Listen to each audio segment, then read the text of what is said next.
My life as a girl child was a good experience that I've learned from it, and I would want to share it with other girls so that they will understand why I love to talk uh, much about the girl child. It's something that is of interest to me, and it's my passion as I want to proceed speaking about the real life diaries of a superpower of a girl child. When I grew up, I was born in a family of 10, about six girls and four boys. And my brothers were younger than me. I was the first child in the family.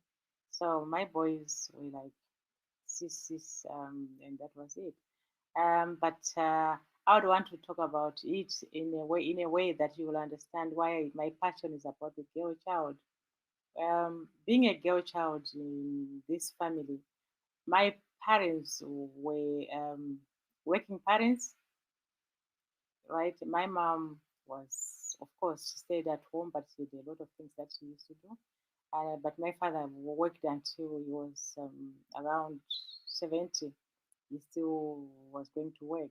It was in the colonial times when we grew up living in a small house, and then you would end up having a big house because your parents have got to go through the process of getting married and getting into a court and have a wedding certificate so that they can be given a house, which they used to call the marriage quarters, which was not a very big house, but we managed to grow up in that quarters house and a few bedrooms, and we grew up, and the life was just less good. It was just as much as it was, I would say. So as a girl child, I want to really reflect on what happened so that I can be able to express and probably help someone. Um, in this family, my mom was very strict to the point that she really wanted you to do things in the correct way. She would teach you how to. If it is a plate, we are washing a plate. You have to. Yeah, the way of washing it. If it was doing laundry, you had a way of doing the laundry. So it was really something that she was perfect on, and she would want to proceed it to us as the girls, probably me especially because I was the eldest. So definitely, from that young age, I did learn to do things in a perfect way, which I would always make sure I've done it properly because it wouldn't work well with my mom if she comes and she finds things are not done the correct way. So that is what I was taught to do. But how much did my mom or my dad teach the boys? Was probably we would say, oh, okay, my mom taught me this. What about the boys? What were they taught? I realized then the boys didn't do anything. They didn't know anything. Even just to go and get firewood and come and put the firewood and make sure people would I would come from school and cook and do whatever. They wouldn't know. And they didn't even cook. I didn't even see them cook until they were almost old.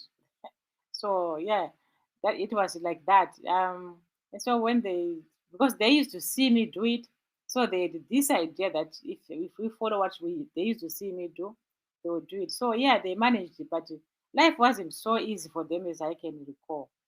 So my point is talking about the girl child.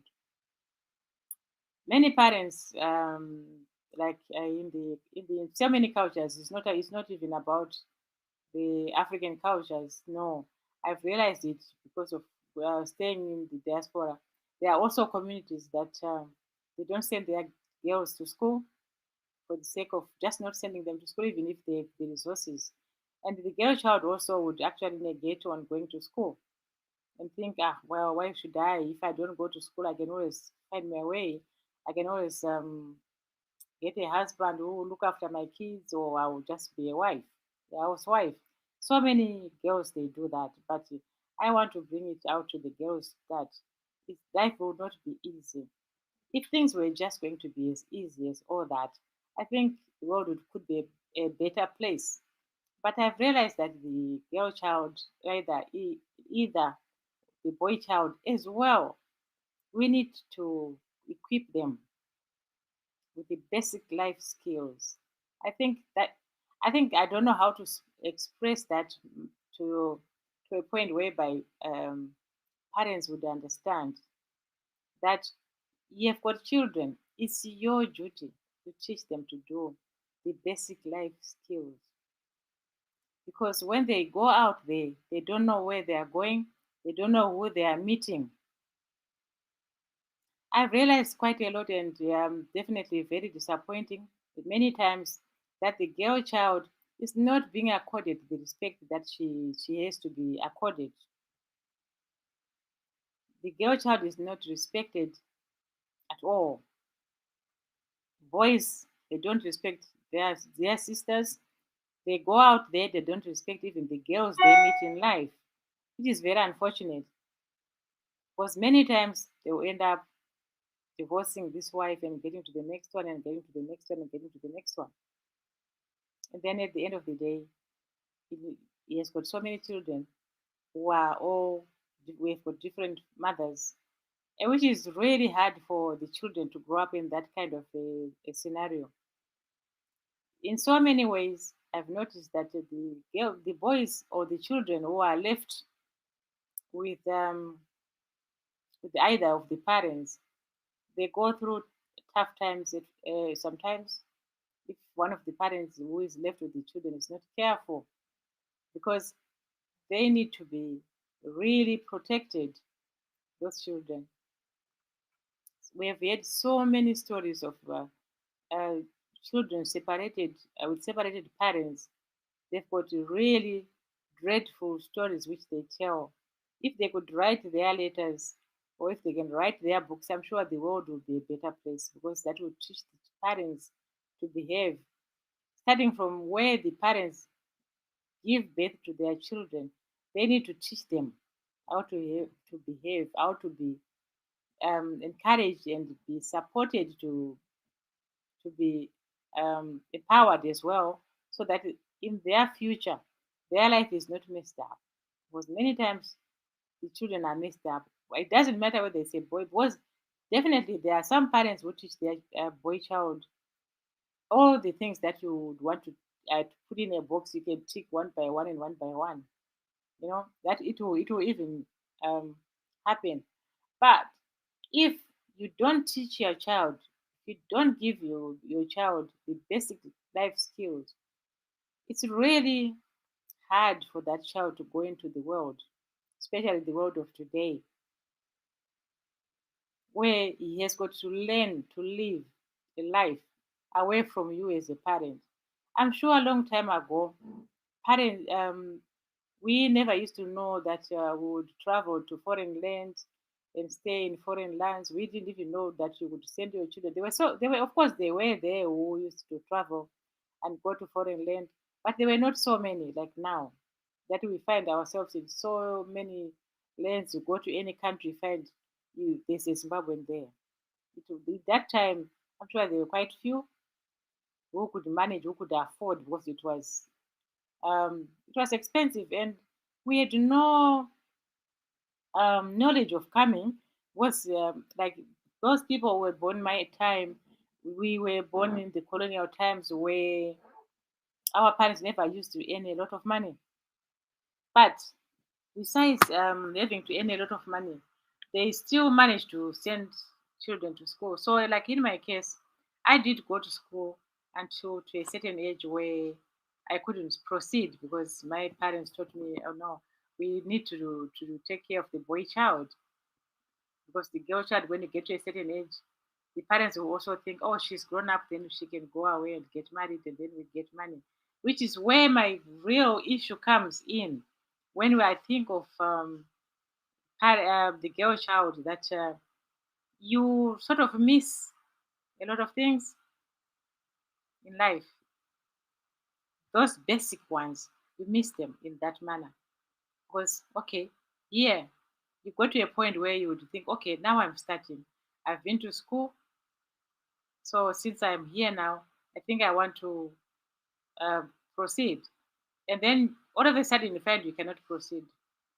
Yeah, you are being told no, we cannot pay for the girl child because the girl child is going to be married.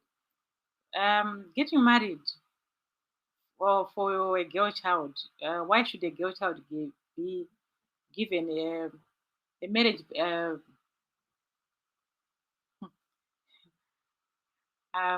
it touches my heart sometimes. Why should a girl child be married, and why should a girl child be the one to be told to get married?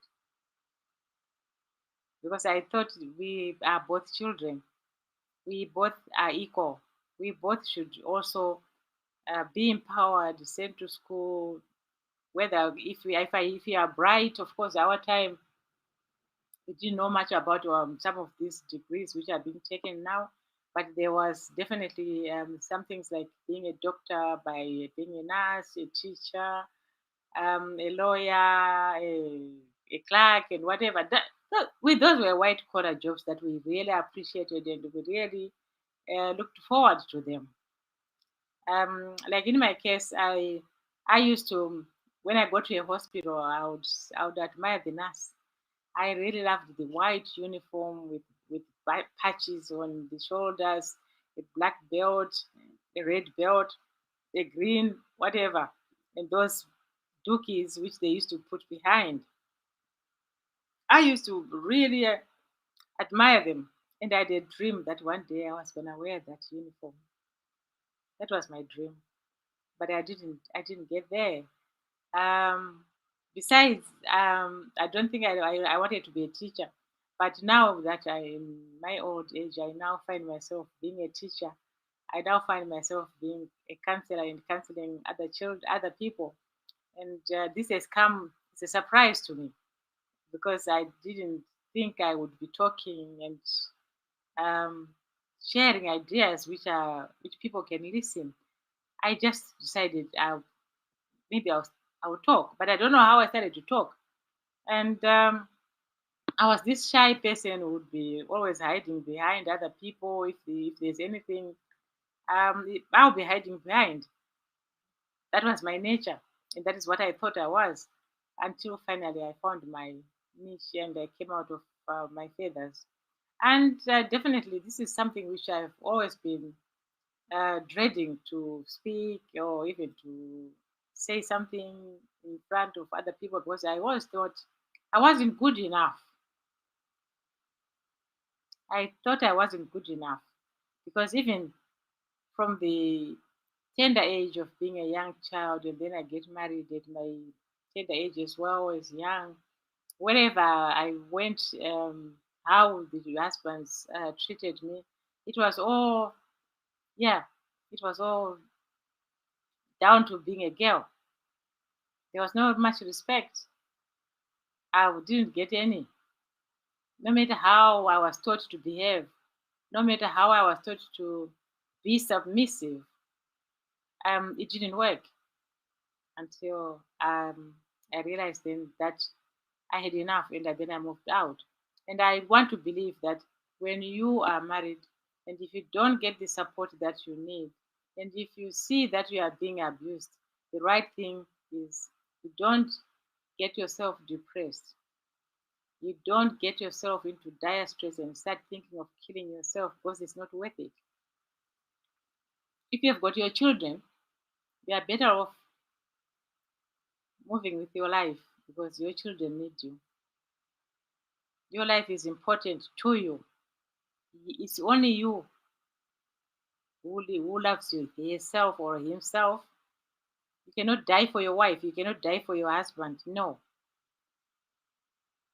you better move out with your life and start again if you can, because life is for the living.